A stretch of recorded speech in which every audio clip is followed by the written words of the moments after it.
저는 제 인생이 이토록 기묘한 소설처럼 흘러갈 줄은 꿈에도 몰랐습니다.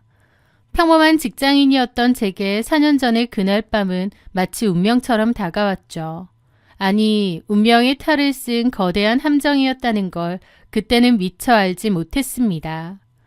그날은 유독 업무 스트레스가 심했던 금요일이었습니다. 종일 상사에게 시달리고 퇴근 무렵 멍하니 컴퓨터를 끄는데 고등학교 시절부터 붙어 다니던 친한 친구 수빈이에게 전화가 왔습니다. 수빈이는 평소에도 화려한 곳을 좋아하고 소위 말하는 급이 높은 남자들과의 만남에 집착하는 편이었죠. 은지야, 오늘 강남에 새로 생긴 라운지바 가보자. 거기 잘 나가고 능력 좋은 남자들이 아지트처럼 모인대. 오늘 내가 쏠게. 빨리 나와. 저는 내키지 않았지만 수빈이의 집요한 설득에 못 이겨 옷을 갈아입고 집을 나섰습니다. 수빈이가 데려간 곳은 입구부터 위압감이 느껴지는 고급스러운 바였어요. 어두운 조명 아래 술병들이 벽면 가득 채워져 있었고 사람들의 옷차림에서부터 분해가 풍겼죠. 자리를 잡고 얼마 지나지 않아 세련된 수트 차림의 남자 2명이 저희 테이블로 다가와 합석을 제안했습니다. 그중 한 명이 바로 김영진이었습니다. 자신을 헨리라고 소개하더군요. 미국에선 헨리라고 불렸다면서요. 저는 한국말이 조금 서툴러서 미안해요. 미국에서 오래 살다 와서요. 한국 이름은 김영진이에요. 그는 아주 자연스러운 영어 억양을 섞어가며 자신을 소개했습니다. 뉴욕에서 대학을 졸업하고 세계적인 포털회사인 G사 본사에서 근무하다가 최근 한국의 대형 IT 기업에서 파격적인 조건으로 스카우트 제의를 받아 귀국했다고 하더군요. 옆에 앉은 제 친구 수빈이는 영진 씨의 화려한 배경에 이미 마음을 빼앗긴 듯 보였습니다. 적극적으로 말을 걸며 호감을 표시했죠. 하지만 영진 씨의 시선은 내내 저를 향해 있었습니다. 은주 씨는 다른 분들과 분위기가 참 다르시네요. 사실 제가 한국에 와서 만난 여자분들은 좀 계산적인 느낌이 강했는데 은주 씨는 뭐랄까 퓨어해 보인다고나 할까?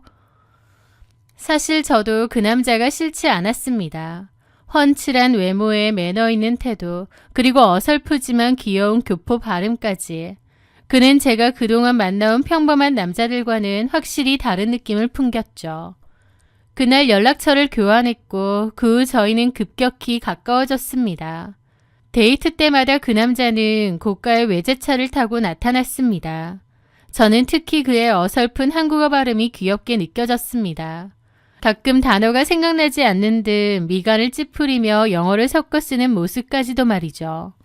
하지만 제가 영진 씨와 잘 되어갈수록 수빈이의 태도가 묘하게 변하기 시작했습니다. 처음엔 축하해 주는 척 하더니 점차 은근한 질투와 비아냥이 섞여 나왔거든요. 은주야, 너 진짜 로또 맞았다. 영준 씨 같은 남자가 한국에 몇이나 되겠어?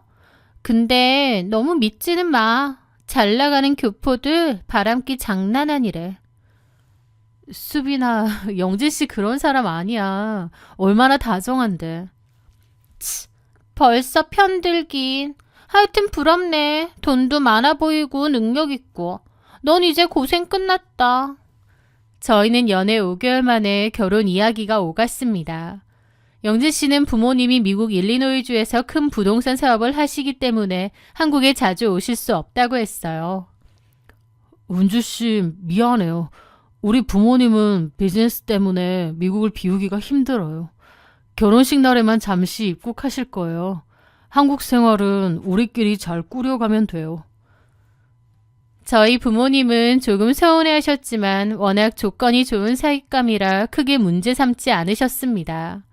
그렇게 결혼식 당일 미국에서 오셨다는 시부모님은 무척이나 우아하고 기품이 넘쳤습니다.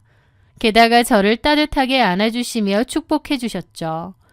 결혼 후 저희는 강남의 고급 아파트에서 신혼생활을 시작했습니다. 영진 씨는 제게 매달 거액의 생활비를 주었고 명품 가방과 보석을 선물하며 부족함 없는 생활을 지원해 주었습니다. 영진 씨 너무 과한 거 아니에요? 이런 건 나중에 사도 되는데. 에이, 와이프한테 이 정도도 못 해주겠어? 나 돈 잘 버는데 은주 씨는 그냥 즐기기만 하면 돼요. That's what I want. 그런데 친구인 수빈이의 질투는 더욱 노골적으로 변했습니다. 저희 집에 놀러 올 때마다 집안 구석구석을 살피며 가격을 물어보고 시샘을 내더니 제 남편이나 제 남편의 직장에 대해서도 캐묻곤 했죠. 그러다 어느 순간부터 수빈이와 연락까지 뜸해졌습니다. 제가 먼저 연락을 해도 바쁘다며 피하기 일쑤였죠. 저는 그저 수빈이가 제 행복을 시샘에서 멀어지는구나 싶어 씁쓸한 마음으로 넘겼습니다. 그렇게 저는 남들이 부러워하는 완벽한 남편을 둔 아내로 1년을 보냈습니다. 하지만 그 행복은 아주 사소하고 기이한 우연 앞에서 산산조각이 나기 시작했습니다. 전 직장 선배의 결혼식장에 하객으로 참석했던 토요일 오후였습니다. 식장 로비에서 축의금을 내고 고개를 돌린 순간 저는 그대로 얼어붙고 말았습니다. 식장 저 멀리 낯익은 얼굴이 보였던 거예요. 우아한 옷차림으로 서 있는 중년의 여자. 분명 미국 일리노이주에 계셔야 할 저의 시어머니였던 겁니다. 이게 어떻게 된 거지? 여러 번 다시 보았지만 틀림없는 저희 시어머니였습니다. 미국에 계신다던 분이 왜 여기 계신 걸까요? 만약 결혼식 참석차 한국에 오셨다면 저희한테 연락을 하셨을 텐데요. 저는 홀린 듯 그녀의 뒤를 쫓아갔습니다. 그녀가 화장실 쪽으로 향하는 것을 보고 저는 복도 끝에서 그녀를 불러 세웠습니다. 어머님 맞으시죠? 저를 돌아본 그분은 처음엔 못 알아봤는지 의아해하다가 이내 좀 놀라더라고요. 아차 싶은 표정으로요. 그러더니 누구? 저를 아시나요? 하면서 시치미를 떼는 겁니다. 하지만 목소리마저 저희 어머님이 맞았죠. 어머니 왜 이러세요? 저 은주예요. 어머니 며느리요. 미국에 계신다더니 여긴 언제 오신 거예요? 왜 말씀도 안 하시고 입국하신 거 영진 씨도 알아요? 그런데 어머님의 표정이 순식간에 차갑게 굳어지더니 제 손을 뿌리치며 주변을 살폈습니다. 사람 잘못 보셨어요. 전 그쪽 시어머니가 아닙니다. 무슨 소리세요, 어머니? 목소리도 얼굴도 다 어머님 맞으신데 어떻게 저를 모르신다고? 그녀는 당황한 기색으로 도망치려 하는 겁니다. 저는 직감적으로 무언가 크게 잘못되었다는 것을 깨닫고 그녀의 팔을 붙잡았습니다. 잠시만요. 왜 도망가려고 하세요? 이게 다 어떻게 된 거예요? 미국 사시는 거 거짓말이셨나요? 왜 저를 모른 채 하세요? 어머님, 아니 그 여자는 끝까지 모른다고 놓으라고 했고 한참 실랑이가 있었습니다. 저는 바른 대로 말하지 않으면 절대 안 놓아드릴 거라고 남편을 지금 부르면 되겠냐고 하면서 폰을 꺼내려 했죠. 그랬더니 그 여자가 한숨을 내쉬며 화장실 구석으로 저를 끌고 갔습니다. 그리고 어쩔 수 없다는 듯 한숨을 쉬며 말했죠. 저기, 나 그쪽 시어머니 아니야. 나 그냥 대행업체에서 나온 사람일 뿐이야. 저는 머리를 한 대 얻어맞은 듯 했습니다. 대행업체요? 그래요. 역할 대행. 결혼식 때 엄마 역할 해주고 수고비 받거나 하객 대행하고. 저기 내가 신랑 엄마 역할을 워낙 여러 번 해서 그쪽 신랑이 정확히 기억은 잘은 안 나는데 하여튼 나 그쪽 시어머니 아니에요. 미안했어요. 얘기 다 했으니 이거 좀 놔요. 엄청난 충격이었습니다. 역할 대행이라뇨. 그럼 1년 전 만났던 시부모님이 전부 가짜였다는 건가요? 그럼 제 남편은요? 김영진이라는 사람은 정체가 뭔데요? 그건 나도 모르지. 난 그냥 의뢰받고 시키는 대로 연기만 한 것뿐이라니까. 이제 좀 놔요. 나 빨리 가봐야 돼. 여자는 도망치듯 자리를 떠났고 저는 한참이나 멍하니 서 있었습니다. 제 결혼 생활이 뿌리채 흔들리고 있다는 생각이 들더라고요. 어머니를 역할 대행을 썼다고? 그럼 작정하고 나를 속였다는 건데 내 남편의 진짜 정체가 뭐지 싶더라고요. 그날 이후 제 세상은 온통 잿빛으로 변했습니다. 집으로 들어가 보니 거실의 남편은 평소처럼 소파에 기대어 영문 잡지를 뒤적이고 있었습니다. 은주 씨 왔어요? 왜 이렇게 늦었어요? 선배 결혼식은 잘 끝났어요? 남편의 서툰 교포 발음이 소름 끼치도록 이질적이었습니다. 저는 대충 허리가 아파서 쉬어야겠다고 둘러대고 침실로 들어갔어요. 머리가 너무 복잡하더라고요. 남편이 뭔가 많은 것을 속이고 있다는 생각이 들고요. 그렇게 저는 흥신소 전화번호를 뒤져보게 되었습니다. 다음날 아침 저는 남편이 출근하자마자 미리 알아둔 흥신소를 찾았습니다. 낡은 상가 건물 3층에 위치한 사무실은 퀴퀴한 담배 냄새가 뱄지만 실장은 제법 유능해 보였습니다.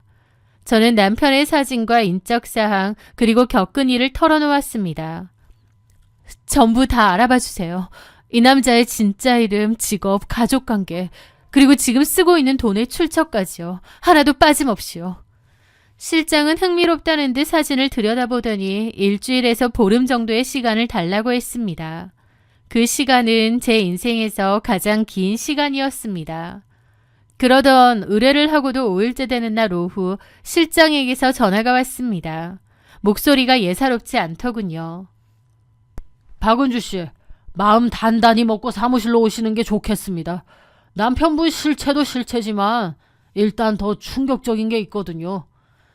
불안한 예감을 안고 달려간 사무실 책상 위에는 두툼한 서류봉투와 사진 몇 장이 놓여 있었습니다. 실장이 사진 한 장을 제 앞으로 밀어냈습니다. 남편분이 바람 피우고 있다는 거 혹시 알고 계셨습니까? 사진 속에는 남편이 낯선 여자와 다정하게 팔짱을 끼고 산부인과 건물에서 나오는 모습이 담겨 있었습니다. 남편이 바람이라니 생각조차 못해본 일이었어요. 그런데 상대 여자의 얼굴을 확인한 순간 저는 숨이 멎는 줄 알았습니다. 그 여자는 바로 제 단짝 친구 수빈이었으니까요. 수빈이? 정수빈? 이게 어떻게 된 거죠? 왜 둘이 산부인과에? 정수빈 씨 지금 임신 4개월입니다. 김영지 씨 아이 같아요. 두 사람 은주 씨 모르게 오피스텔까지 얻어서 살림 차리고 있었습니다. 김영진 씨에 대해서 조사를 하는데 이게 먼저 나오더라고요. 그래서 일단 연락드린 겁니다. 머릿속에서 무언가 끊어지는 소리가 났습니다. 남편의 거짓말보다 더 아픈 건 10년 넘게 제 곁을 지켰던 친구의 배신이었습니다. 제가 행복하다고 자랑할 때 수빈이가 짓던 그 묘한 미소들이 이제야 이해가 가더군요. 질투를 넘어 제 남편을 뺏으려 했던 겁니다. 그리고 이건 말씀하신 남편분에 대한 자료입니다. 저는 떨리는 손으로 그 자료들을 훑어봤습니다. 실장이 보여준 보고서의 내용은 상상을 초월했습니다.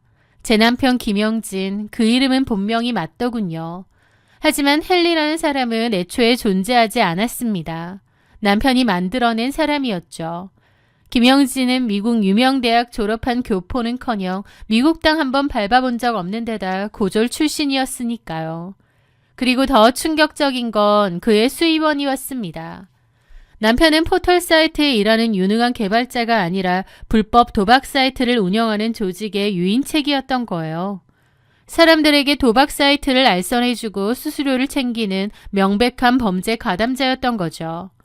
그가 제게 주었던 생활비와 명품들은 모두 남들의 눈물을 짜내 만든 범죄 수익금이었던 겁니다. 그마저도 나중에 확인해보니 다 짝퉁이었고요. 그 가방이 짝퉁인 것 마냥 남편이란 작자도 남편이 말한 인생도 모두 짝퉁, 거짓이었던 겁니다. 한마디로 저를 완벽하게 속인 것이었어요. 그걸 보는데 어찌나 기가 막히던지. 그런데 이것뿐인가요? 제 친구랑 바람 피워서 임신까지 시킨 거죠. 와, 내가 생각하는 이상으로 쓰레기구나 싶더군요. 그렇게 자료를 받아들고 나온 저는 떨리는 손으로 수빈이에게 전화를 걸었습니다. 몇 번의 신호음 끝에 수빈이가 전화를 받았습니다. 은지야, 웬일이야? 나 지금 좀 바쁜데. 하면서 또 전화를 피하려 하더군요. 많이 바쁘겠지. 남의 남편이랑 바람 피우려면. 그게 무슨... 잡아댈 생각하지 말고 지금 당장 우리 집 앞 카페로 와. 안 오면 나 바로 네 부모님 댁으로 갈 거야.